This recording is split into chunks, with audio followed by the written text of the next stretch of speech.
पिछली वीडियो ख़त्म करते ही मुझे ख्याल आया कि ये जो प्रॉब्लम मैंने प्रॉब्लम नंबर 10 जो सॉल्व किया था, इसमें आरपी को कॉन्ग्रुएंट साबित किया था टी ए के, तो उसमें बहुत ज़्यादा रिगरस होने के बजाय मैं अगर सिर्फ ये चीज़ देखूं कि ये जो मैं मैजेंटा कलर में ये बना रहा हूँ, ये ट्राइंगल टी आर पी और ट्राइंगल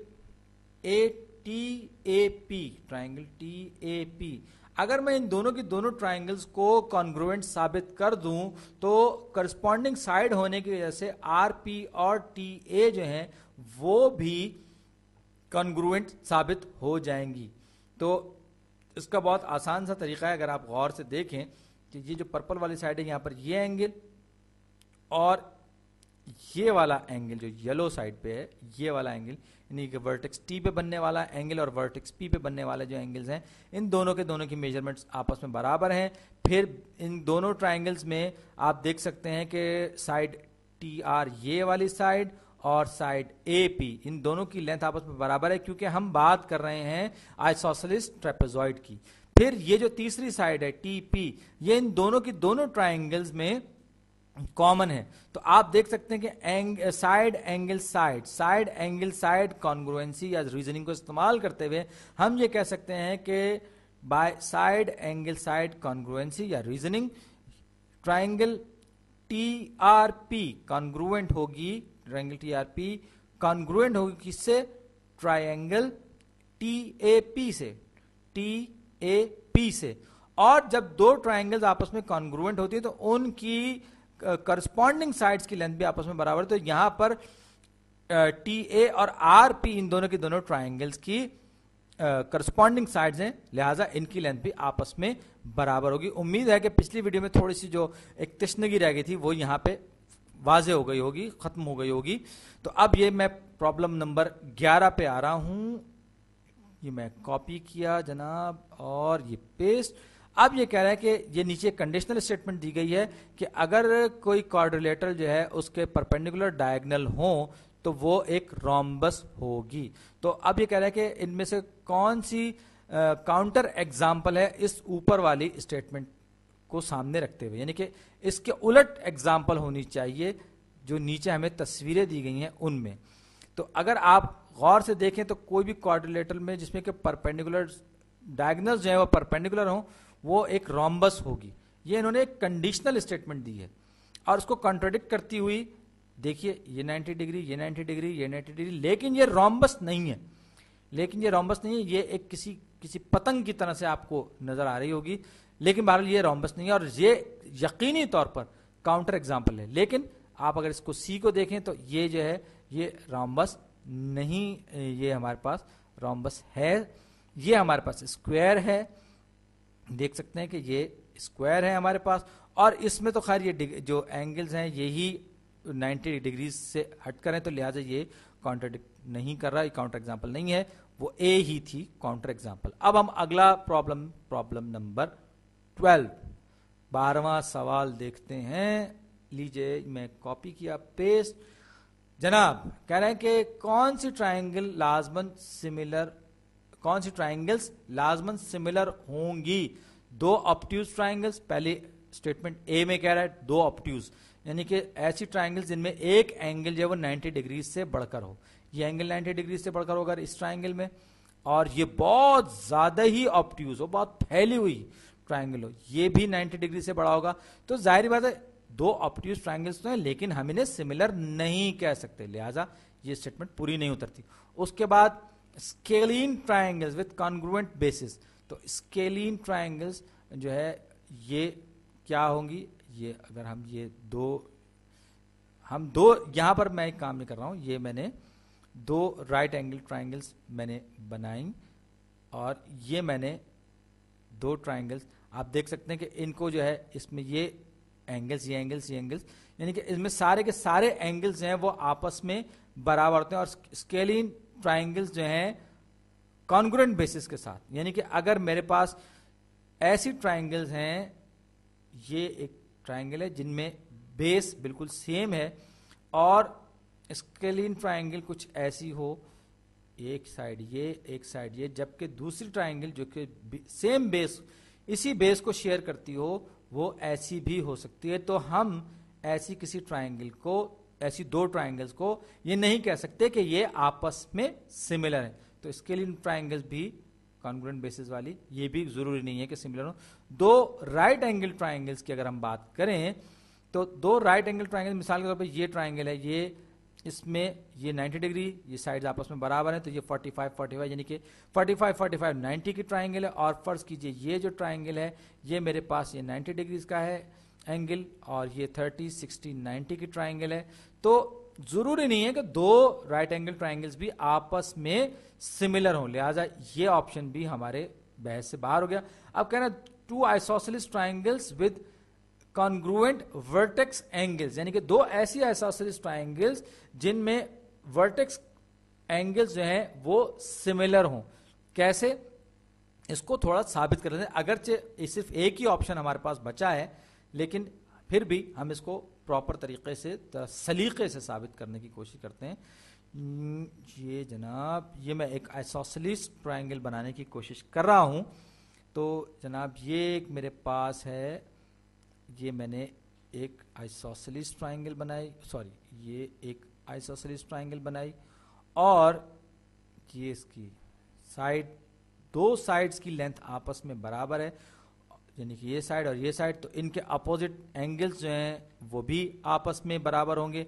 अब ये जो वर्टेक्स पे बनने वाला ये जो एंगल है, ये भी अगर दूसरी किसी ट्राइंगल में जिसमें के दो साइड्स की लेंथ आपस में बराबर हो, दो साइड्स की लेंथ आपस में बराबर हो, और साथ ही साथ ये जो एंगल है वर्टेक्स पे बनने वाला एक एंगल, ये आपस में बराबर हो, तो आप देख सकते हैं कि इनमें दर हकीकत इनमें तीनों के तीनों एंगल्स जो हैं वो कॉन्ग्रुएंट हो जाएंगे।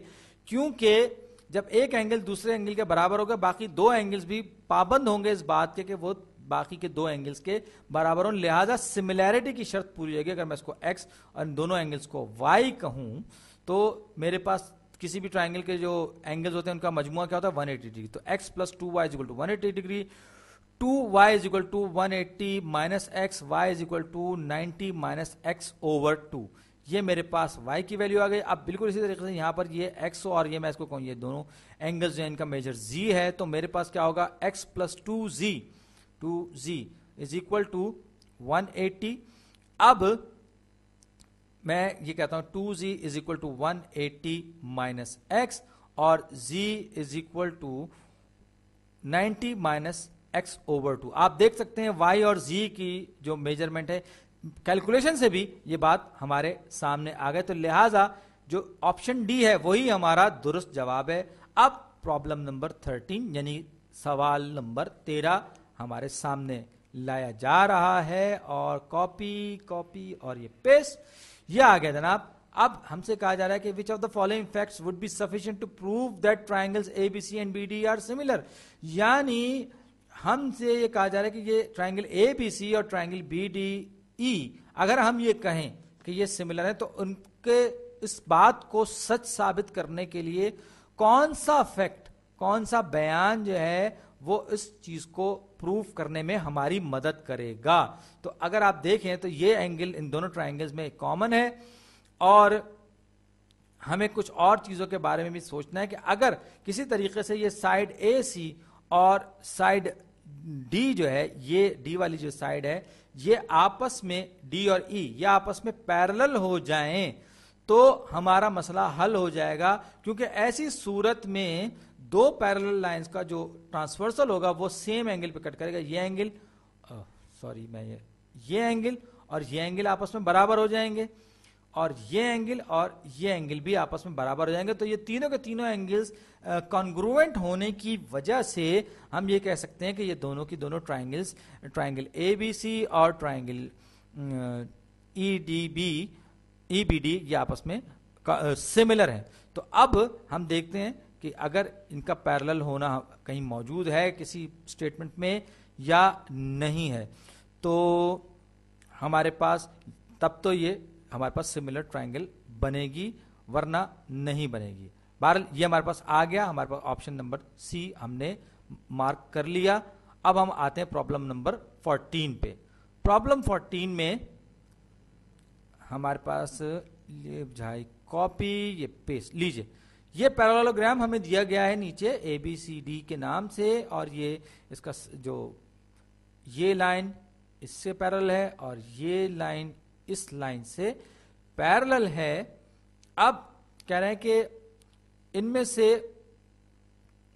कौन सा जो जोड़ा है उसे हम, मैं इसके बल्कि ऑप्शंस को, कुछ ज्यादा ऑप्शंस है वो बार बार स्क्रीन से नीचे निकल रहे हैं तो मैं इनको ऊपर लाके, हाँ जी, कह रहे हैं which of the triangles can be established to be congruent to prove that DAB is congruent to BCD। यानी कि इसमें जो बनने वाले जो ट्राइंगल्स हैं, जो डायगोनल्स की वजह से ट्राइंगल्स बन रही हैं, उनका कौन सा जो हमें जोड़ा है वो इस्तेमाल करना है DAB को BCD के कॉन्ग्रुएंट साबित करने के लिए। तो ये हमारे पास यूं कहिए कि ये ट्राइंगल और ये एंगल और ये एंगल, ये हमारे पास ये दो एंगल्स हैं और हमें पता है कि ये अपोजिट एंगल्स हैं, लिहाजा इनका मेजरमेंट आपस में बराबर होगा। और मैं इसको ट्राइंगल करता, ये एंगल्स हैं दरअसल।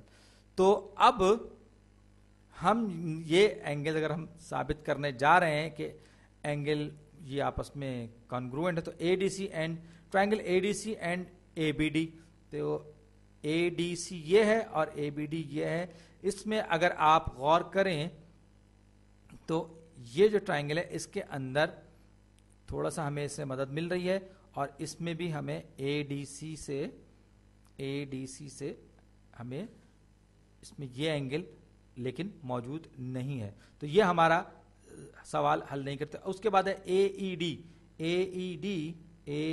ये एक पार्ट है, और उसके बाद BEC, AED में भी ये एंगल पूरा मौजूद नहीं है, लिहाजा ये हमारे किसी मतलब का नहीं है। उसके बाद है DAB और BCD। हाँ, DAB और BCD कुछ समझ में आ रहे हैं। ये DAB ये ट्राइंगल और BCD मैं गलत पढ़ रहा हूं, BCD ये जो है ये हमारे पास दो ट्राइंगल्स के पेयर हैं जो कि साइडों को शेयर कर रहे हैं और में दोनों के दोनों एंगल्स भी मौजूद हैं। तो मुझे तो यही जवाब सही लगता है। अब DEC और BEA को भी चेक कर लें तो DEC में आप देख सकते हैं कि ये वाली जो ट्राइंगल है ये DEC है। इसमें अगर आप गौर से देखें तो ये भी आधा एंगल आ रहा है, हमारे पास पूरा एंगल नहीं आ रहा, तो लिहाजा हमारे पास DEC और BEA वाली जो ट्राइंगल्स हैं ये भी हमारा काम पूरा नहीं करते। तो हमारा आंसर यकीनी तौर पर